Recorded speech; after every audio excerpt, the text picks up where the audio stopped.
Hello friends, welcome to BFSC Fisheries online class. In Make in India, some initiatives taken. One of them is Sagar Mala project. So let's begin the topic. Sagar Mala project. Sagar Mala का जैसा name है सागर माला मतलब सागर में एक connectivity करना ताकि जितने भी हमारे कोस्ट लाइन हैं वो एक दूसरे से कनेक्ट हो जाएं और इस पे एग्जीम पॉलिसी जो हमारे होती है एक्सपोर्ट इंपोर्ट में वो सब उसको रिड्यूस किया जा सके. तो इसके बारे में आज हम लोग देखेंगे. हमारी कोस्ट लाइन टोटल हम लोग जानते हैं हमारी कोस्ट लाइन 7500 किलोमीटर के हैं टोटल, यानी गुजरात से लेकर वेस्ट बंगाल की बात कर रहे हैं हम लोग. नेविगेबल वाटरवेज 14,500 किलोमीटर है.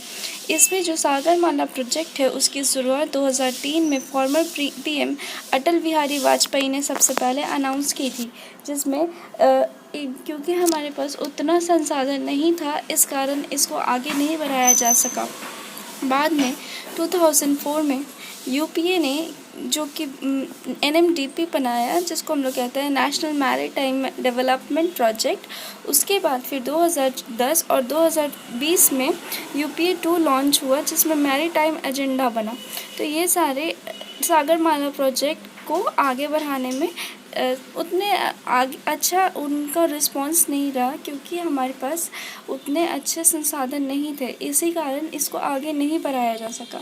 बाद में फिर सागरमाला प्रोजेक्ट को इनिशिएट करने के लिए प्रधानमंत्री नरेंद्र मोदी ने 2015 में इसकी शुरुआत की. सबसे पहले कैबिनेट अप्रूवल इसको 20 जुलाई 2016 में मिला और फिर STCL यानी कि सागरमाला डेवलपमेंट कंपनी लिमिटेड 35 अगस्त 2016 को इनके इनिशिएट हुआ.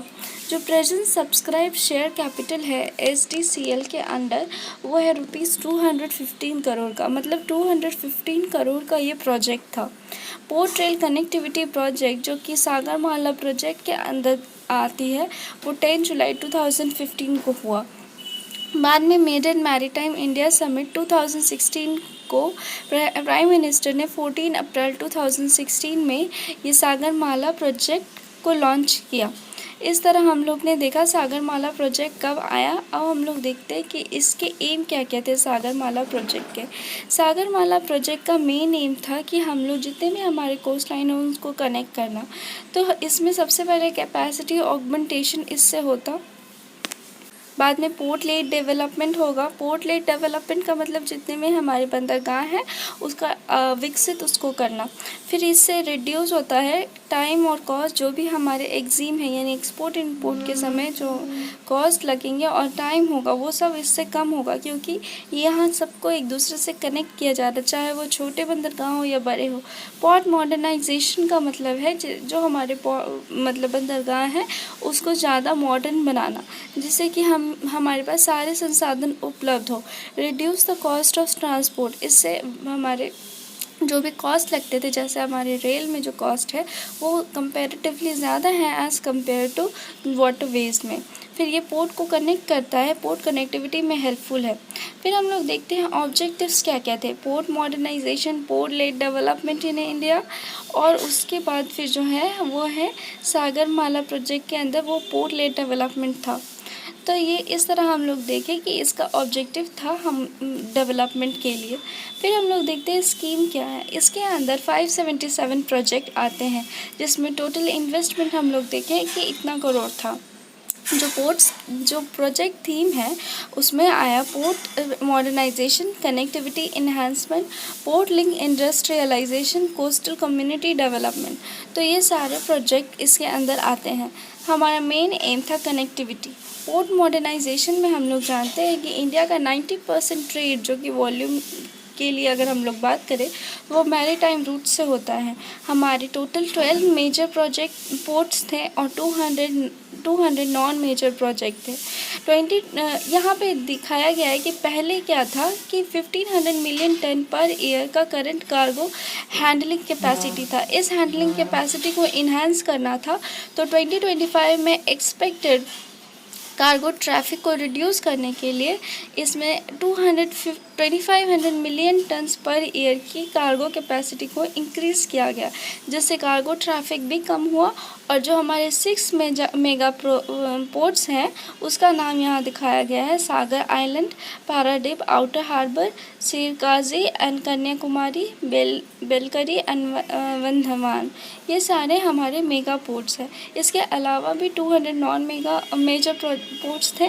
कोस्टल इकोनॉमिक जोन की अगर हम लोग बात करें तो हमारा जो थीम है वो सागरमाला प्रोजेक्ट का, उसमें कोस्टल इकोनॉमिक जोन भी आता है, जिसमें टोटल 14 कोस्टल इकोनॉमिक जोन थे, जिसमें इन्वेस्टमेंट इतना का हुआ, यानी कि ₹4,639,700 मिलियन का।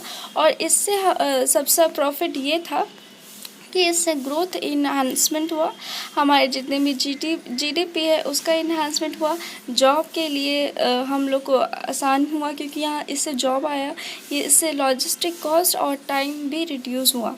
तो ये हमारे थे coastal economic zone. Port connectivity enhancement की बात करें तो हम लोग जानते हैं coastal berth at various major and जो नॉन मेजर पोर्ट्स है उसको इंक्रीज़ करना, नेशनल वाटरवे को प्रायोरिटी देना जिससे डेवलपमेंट हो, हैवी हॉल रेल कॉरिडोर जो भी है टालचे टू पारादीप उसको इंक्रीज़ करना। कनेक्टिविटी हमारा मेन पर्पस था, लास्ट माइल रेल और रोड कनेक्टिविटी प्रोजेक्ट को लाया गया।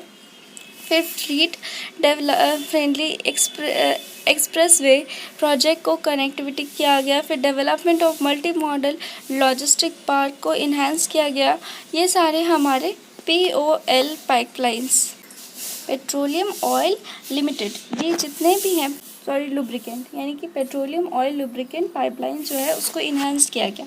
तो ये सारे हमारे कनेक्टिविटी से थे। अब हम लोग देखते हैं सागरमाला प्रोजेक्ट से फिशरीज़ को क्या प्रॉफिट हुआ।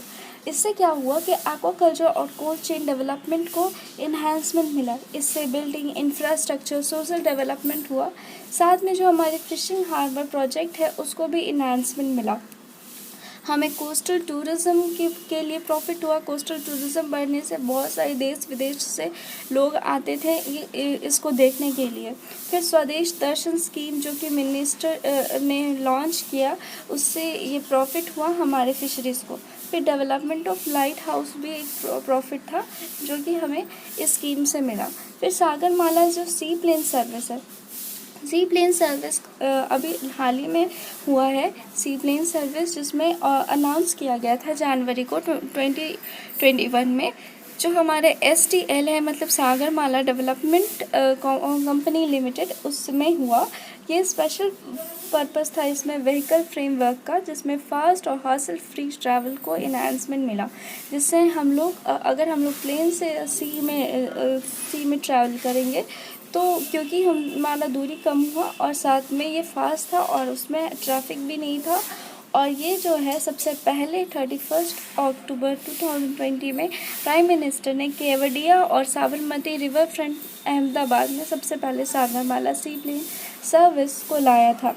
ये स्कीम का यहाँ पे जो स्कीम है वो है पूरे देश का आम नागरिक, उसके तहत ये आया था। ये बहुत इम्पोर्टेंट होता है, कभी कभी एग्ज़ाम में पूछ लेते हैं स्कीम के लिए, जो है पूरे देश का आम नागरिक। फिर हम लोग देखते हैं कि इसमें सागरमाला सी प्लेन के लिए क्या क्या रूट्स थे। ये सारे रूट्स बताए गए हैं कि सागरमाला सी प्लेन में क्या रूट्स थे। इस तरह हम लोग देखें आज की सागरमाला सी प्लेन सर्विस क्या है। सी प्लेन सर्विस का सिग्निफिकेंस है एम्प्लॉयमेंट जनरेशन, टूरिज़्म और रिमोट लोकेशन कनेक्टिविटी। तो ये हमारे स्कीम्स थे जो कि सिग्निफिकेंस था सागरमाला सी प्लेन सर्विस का। तो आज हम लोग देखिए सागरमाला प्रोजेक्ट क्या है, सागरमाला प्रोजेक्ट कब आया और उसका सिग्निफिकेंस क्या था, थीम क्या था और उसमें स्कीम्स क्या क्या थे। तो ये एक मेक इन इंडिया जो हमारा मेन था पर्पस, उसका इन्हांसमेंट के लिए ये आया था सागरमाला प्रोजेक्ट, जो कि पहले तो 2003 में आया, बाद में फिर PM ने इसे आगे लाया। इस तरह हम लोग देखें सी प्लेन सर्विस को भी उड़ान मिली। और फिर हमारा कनेक्टिविटी जो हमारा मेन प्रॉब्लम होता था लॉजिस्टिक को रिड्यूस करने के लिए, जो हमारे कॉस्ट है उसको रिड्यूस करने के लिए ये आया। तो आज के लिए इतना ही था। Thanks for watching and if you like this channel please do like and subscribe.